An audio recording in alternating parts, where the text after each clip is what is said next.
Hi everyone, this is Don Smith, and today I would like to talk to you a little bit about workflow. And I'm going to give you a little acronym to remember that may help in your workflow process. And that acronym is TCC. And what do I mean by TCC? Well, I mean, when I start out any image and I shoot in raw mode, I begin with the toning of the image, and I do that in Lightroom. Then once I have the toning of the image done, I work on the color. And then lastly, I work on the crafting or the stylization of the image, kind of my localized areas of where I want to go to work on an image. And I'm going to walk you through all three of these stages, the toning, the color, and the crafting on this image that I captured this past March in my Northern Arizona workshop. We got lucky in the fact that our group was at our last location shoot at the Grand Canyon before moving on to the slot canyons in in Page, Arizona, and then finishing in Sedona. It's quite a fun trip. I do have spaces available for 2018. It does sell out routinely, so if you're interested, just go to my website, www.donsmithphotography.com. Click on the workshop links and the Northern Arizona link, and all the information will be there. You can also send me an email, don@donsmithphotography. So let's get to work on this image. This was at sunrise at a location called Desert View on the south rim of the park. You're almost to the exit going out of the park, and we like to save this location for the last morning before we take the 2-hour drive down to Page and start in the slot canyons. So as you can see, we did get a little bit of overnight snow, which was pretty nice and a welcome for this time of year. And I'm here in Lightroom, and I'm going to just come on over to my basic module here. And this is where, as I've explained in past videos, 90+% of my work is done on any image. This is where we're going to go through and actually check the toning of the image. And it's really simple. I always start down here with my white, setting a white and black point, which we will have to come back and refine as we work through the image. But to help me along, I'm going to hold down the Option key if I'm on a Mac, Alt key if on a PC. Click on the little nodule there and just tug until I start to see some colors come up. And then I'm just going to back it down right about there. Same with my blacks, just till I see a little bit of black coming in, and then back it down. And I've now set the black and white point. This is really important, I feel, for any image, especially if you're going to print this image. If you've had situations in the past where your prints, typically I always hear that the prints come out too dark. This involves color calibrating your screen. And the key is setting these white and black points on every image you do. And I think you're going to see your prints come out with a lot more consistency. Okay, white and black points set. I am now going to go and, oops, excuse me there, open up my shadows. This is really kind of just to taste. So I'm going to look right about maybe +70. And then I want to, because of these highlights up in the sky, which it kind of looks like a boring sky, but we're going to deal with that later in the video. I'm going to just bring that down a little bit here. We'll come down even more. Let's just, oh, the heck with it. Let's just come down all the way. Which means, now I'm going to come back and open up my shadows a little bit. Okay. I'm going to skip over tone curve, hue, saturation this time. I'm just going to go into detail. If you've seen my videos before, I have some starting points for landscape, typically an amount of 40, a radius of 1. Detail I'm around 50. And remember, these are just starting points, but I'm going to add a little bit of structure as we go through this video. So I don't want to over sharpen in this at this stage of the sharpening. Now I am going to click my Alt or Option key and mask, and I want to take that sharpening off the sky and only put it onto the buttes back there and the beautiful juniper tree in the foreground And you can see we're getting a little bit of outlining in the clouds. And remember, with a mask, if you're new to this, anything that is showing white's going to get the effect, in this case, sharpening. Anything that's black, the sharpening will be held off. So that's about it. That's my tonal adjustments. Think of tonal adjustments as massaging the black and white tones behind the color in the image. And once, I never start with color because, let me hit the backslash key here. That's a before, and that's after, okay? Before and after. And let me make sure I did get you back to after. Yes, I did. Okay, so now we're ready to take this image to its next step. And for that, I'm going to go ahead and open up Adobe Photoshop.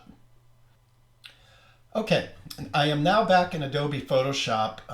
I've selected the crop tool here because I was allowing my eye to look at the line of this butte right here, and it looks a little bit tilted. So I want to show you, if you are on the Creative Cloud version of Adobe, the crop tool now allows you a cool feature where you can go up and put a check mark in Content Aware. By default, it will not be checked, but I'm going to have you put a check mark here. And then I'm going to hold the cursor off one of the corners. I'm just going to come over to the top right here. And when I click down, a grid comes up that allows my eye to see how much I can balance this image. And I'm just looking at that line. Really, that's the straight line of the butte that's past the tree in this image. And I'm going to tweak it a little bit more. And you can see now up in the corners, because we tilted this image, in the past, Photoshop would automatically crop that. But if I double check on this or double click on this image now, Content Aware is going to try to figure out what those pixels would be up in there, and it gives me a nice straightened image, and I don't lose anything to the crop, which is kind of cool. Now, if you come back over here, once I've done that, it does not have it as a background layer any longer. It just has it as layer 0. I'm going to come on up here to layer and come down to flatten image. And the reason I do this is certain third-party plugins will not work if that's a layered background. So I'm going to just change it off to flatten it, make it a background, and now I can go to work with some third-party filters. And I like to play with my processing. I'm always looking for kind of cool new ways to do things. And one of the cool pieces of software that have come down the pipe this year is from McFun Software, and it's called Luminar. And for those of you who have not tried this program, I highly recommend you take a look at it. You can get a code for a discount. Again, if you go to my website on the home page, look on the left-hand side, and you will see a link for discount and affiliates, and just click on the McFun or the Luminar link, and it'll walk you through it. So I am now in Luminar. You can see on the bottom that I have some presets. I'm in the basic module, and that's what opens up by default. If I was to click on basic, you would see that I would get a bunch of different presets.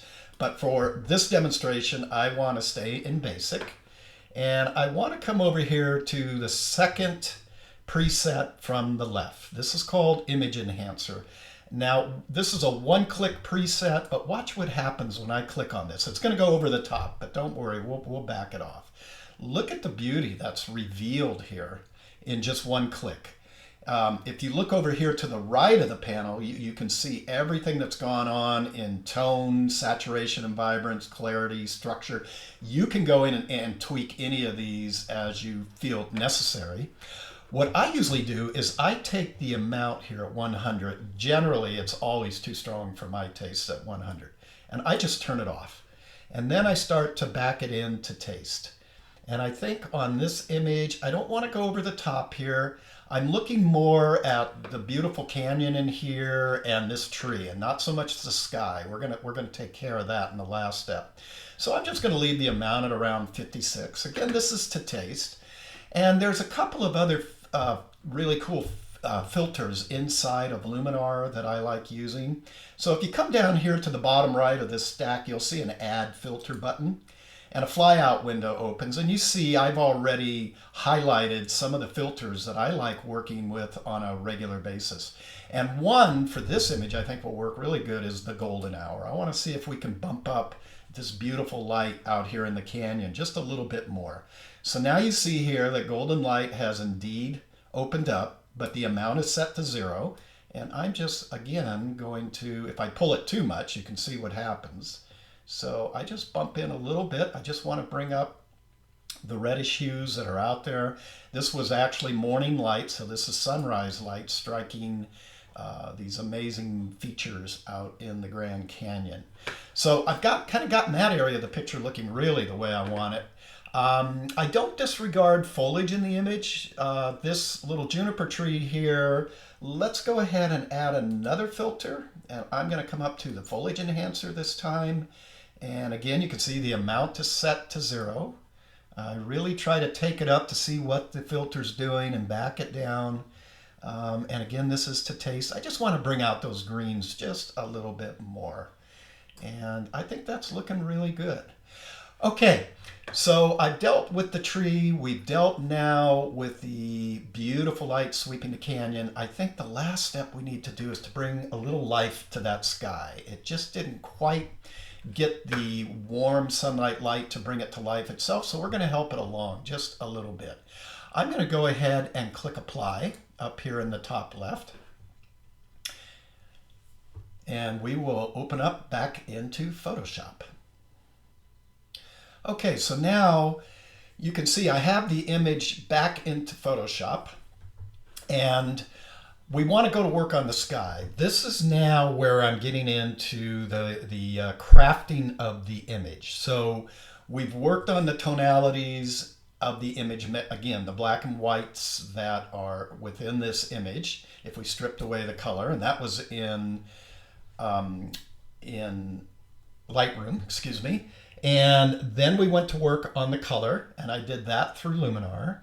And now we're going to kind of craft this area of the sky up here. It's a little, it really doesn't quite match this image. We didn't get quite the punch, the reddish hues that are up there. But you know, the nice thing with a raw file is oftentimes those colors are in there, but it's our job to pull them out. And we're going to see if we can pull these out. Now, I have a situation here of this tree going up in the sky.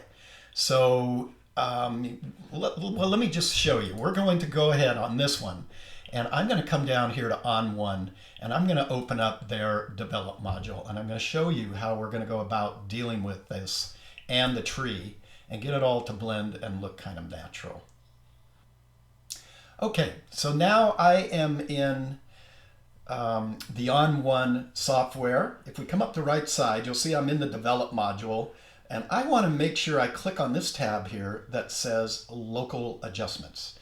Now, before I make an adjustment to the sky, I am going to come all the way over here to the left side, and I am going to grab this little adjustable gradient mask.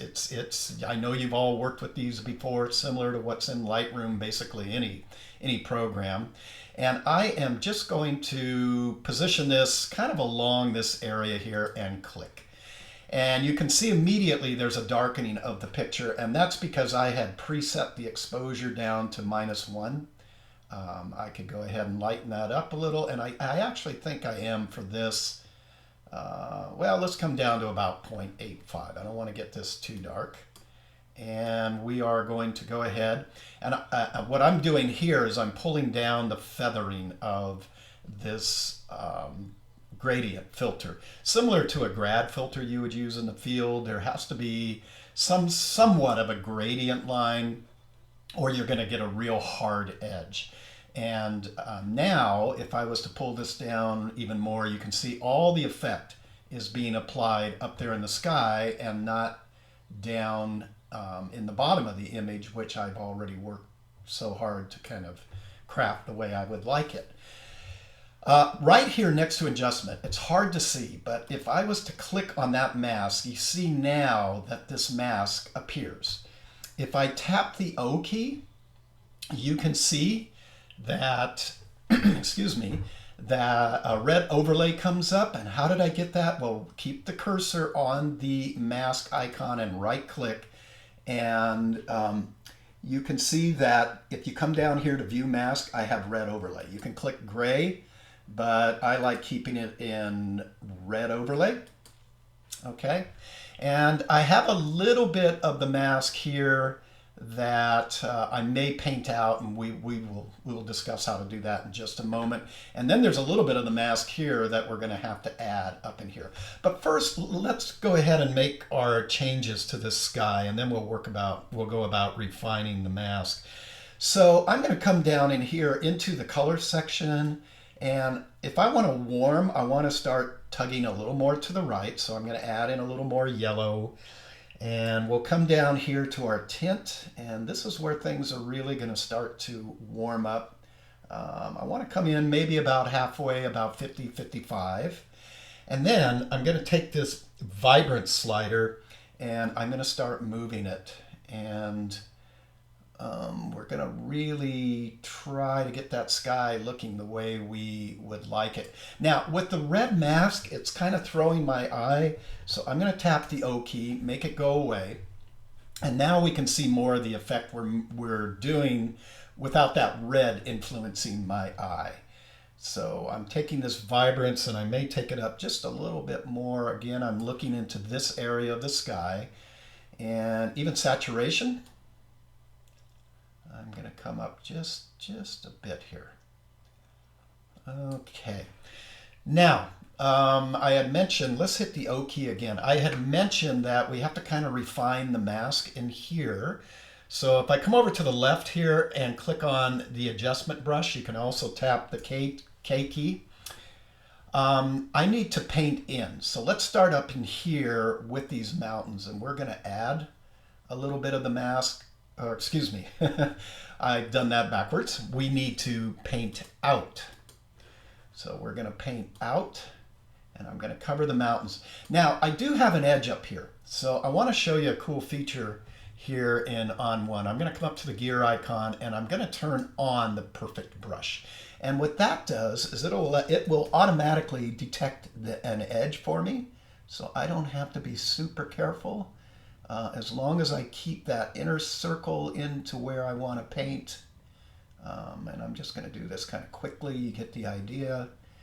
Now we've kind of taken care of this area. Up in here, I can come in even between the trees here a little and get some of these areas.